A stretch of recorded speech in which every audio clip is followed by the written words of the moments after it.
Once upon a time, back in the 60s, I think it was, deep somewhere in the Pacific Ocean, there swam a fish called Freddy the Fish. And Freddy the Fish was a very conscientious and friendly fish. He was constantly helping his friends and neighbors with whatever they needed. And he was kind to senior citizens. He was an upstanding member of the community who was always helping charities and so forth. He was a very, very, very good fish. He attended school every day, including Sunday school. You see, he was a Christian fish and was very pious. He was a quite enlightened fish as well. You know, he wasn't racist in any way. He didn't care whether a fish was long or short, whether it was fat or thin, whether it had stripes or spots or whatever. He didn't even care if you could see through the skin. You know, as far as he was concerned, a fish was a fish was a fish. He wasn't even speciesist. I mean, he liked mollusks and cephalopods and sponges. Freddy had friends all around the reef. He was probably the most well-liked marine animal in history. And growing up, his best friend was a clam called Sam. And Sam the clam was an okay guy, but he was nowhere near of the caliber of character that Freddy the Fish was. Unfortunately, this got worse as they grew up because as they were getting older, Sam started skipping school, whereas Freddy never missed a day. As they got older, Sam started getting into trouble. I mean, once in a while he would sneak up behind female clams and lift up their shell to see what was underneath. And one time he got caught robbing a bank and was about to be sent to jail.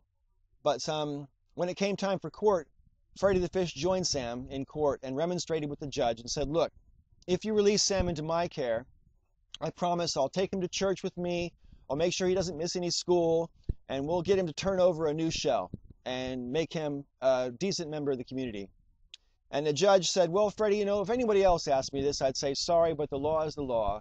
But you've been such a pious fish and you've helped everyone in this courtroom at least once. So we're going to trust you with this clam and make sure he goes to church, make sure he goes to school, make sure he turns his life around, and come back here in 12 months' time and we'll see how it goes." So fine. So Sam the clam got released into Freddy Fish's custody, and Freddy insisted that Sam went with him to school every single day, which of course Sam did, but grudgingly so. He really didn't like going to Sunday school, but at Sunday school, Sam met a clam called Pam, and they really hit it off. And so he started going to Sunday school every week, and before you know it, he was a regular church-going clam. This made Freddy extremely happy because in church, Freddy had made a friend as well. He met Frida the fish, and the four of them became amazing friends, and they hung out together all the time and did all sorts of wonderful things together. They decided to have a joint wedding, and it was a wonderful day. And after the honeymoon was over, Freddy and Sam got together for their first time as a married fish and a married clam, and just decided to talk about everything they'd been through in their lives and how they came from point A to where they were. And Sam was thanking Freddy for all of the good work that he did, but admitted to Freddy that he still is a bit of a sinner. And in fact, he slept with an oyster the night before he married Pam. And Freddy was absolutely shocked by this, and he couldn't believe that Sam would do this to him after everything that he'd done for him. But of course, being a good, pious Christian fish, he decided to forgive Sam. And it was at that moment it started to get a bit darker, and they both looked up, and wafting downward from the surface there was a fishing net, and it scooped them both up and took them up out of the water and squeezed them very tightly once they got out of the water, because that's how the fishing nets kill the fish inside. And as they were being squeezed to death, Freddy says to Sam, "Sam, I'm so sorry if I let you down. I tried my very best to help you rehabilitate. I feel that I've failed you, and I hope you'll forgive me." And Sam says, "Freddy, don't be silly. It's me, it's me, it's me. I really let you down. You've tried everything. You did the best you could possibly do for me. I thank you so much for everything you've done. I wish I could be as good as you. I wish you would forgive me." Ah! And then Sam died. And Freddy says, "Oh, Sam, of course I forgive you." Ah! And then Freddy died. Well, the spirit of Sam the clam went spiraling downwards to the fiery pits of hell. Meanwhile, the spirit of Freddy the fish went wafting merrily up to the pearly gates of heaven, where he found St. Peter waiting patiently at the gate. And St. Peter said, "Oh, Fred, we're so glad you're here. You know, the big man upstairs was quite impressed with everything you did while you were on Earth, and we've got your complimentary halo." And he gives Freddy the halo, and Freddy's really excited about this. "Here's your complimentary wings," and he gives Freddy a set of angel wings, and Freddy's really excited about this. And he says, "Oh, thank you so much. I didn't think I deserved that." And St. Peter explains that everybody who goes to heaven gets a halo and wings, but Freddy the fish has a special treat as well because he was such a good, pious Christian fish. They decided to make sure that he was remembered forever. So that's sometimes when you see little fish symbols in the back of cars, that's Freddy the fish being honored by Christians.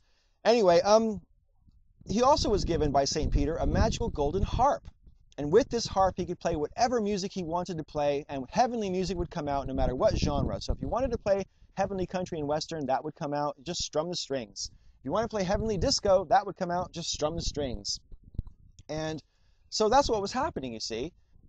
He was playing on Cloud 9 for all the people in heaven for quite a long time, but after about a year and a half, he got a little bit bored because he missed his friend. And so he went to see St. Peter, and he said, Pete, you know, I love the halo and the harp, and the wings and everything. I really appreciate it all, but I really miss my friend. Is there any way we can get Sam a pardon so he can come to heaven?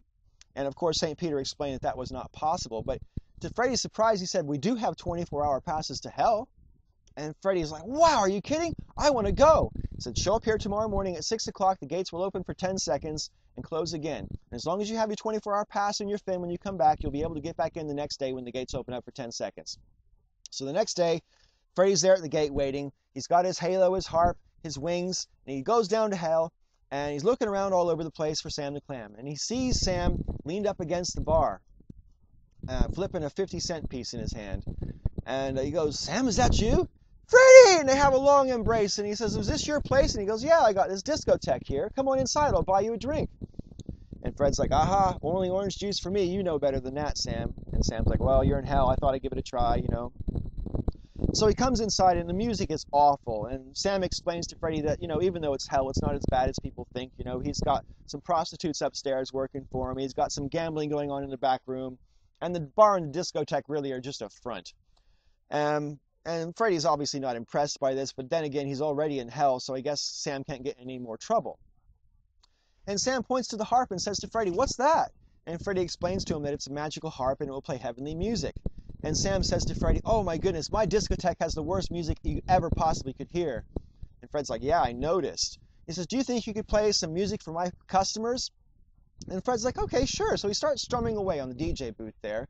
And fish and dogs and cats and bears and wolverines and animals and people even come from all over hell to Sam's discotheque to listen to this heavenly music. And when they're partying away, Sam is making quite a lot of money at the bar. And he doesn't want to really remind Freddy that his time is almost up. But Freddy remembers at 5:55 in the morning. Freddy remembers, and he's like, oh my goodness, and he throws his harp up in surprise, like, I gotta go, and he starts swimming as fast as he can. He's wiggling and wiggling upwards, ever upwards, and the pearly gates are shutting. And he gets in at the very last possible moment. He's puffing and huffing and puffing. And St. Peter says, goodness gracious me, Freddy, that was awfully close. You almost didn't make it. You would have gone stuck in hell forever. And Fred's like, oh, I know. It was really, really scary. I thought I wasn't going to make it. I'm so glad to be here. And he said, hell wasn't as bad as I thought, but I certainly wouldn't want to stay there. And St. Peter says to Freddy, you look a bit different, Fred. What's missing? And Fred says, oh, I left my harp in Sam Clam's disco.